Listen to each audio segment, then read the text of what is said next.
Another day, another surgery.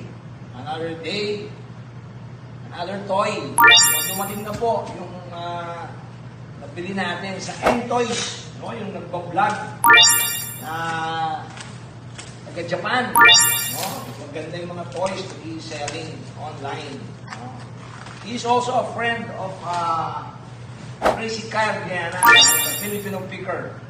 So, kumuha po ako sa kanya nito, nakita ko online. No? So, ito na po. I'm going to open this. Ito, unboxing. Woo! Matagal dumating, parang second month niya na ngayon. Akala ko nga scam. So, here it is. This Star Wars Pepsi Caps. Oh. Puro nga dito ano. So here may mga ano pa. Oh.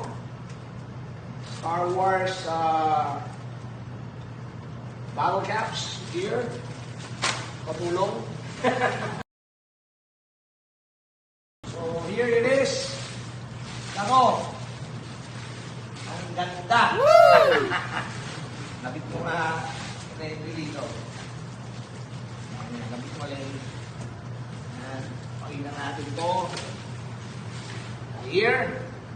Yan. Kumpleto. No? Kumpletong Star Wars. No? The whole characters of Star Wars. Kumpleto po. Woo! Ano po siya? Bottle caps. So, yan po. No? Yan po. Pepsi Twist Star Wars Collection. Bottle Cap Collection Stage. So, parang cap po siya din na sa ibabaw yung mga characters. So, after 2 months, dumating na po ang in-order natin sa M-Toys. Thank you very much po, M-Toys. Another day, another surgery, another day, another toy.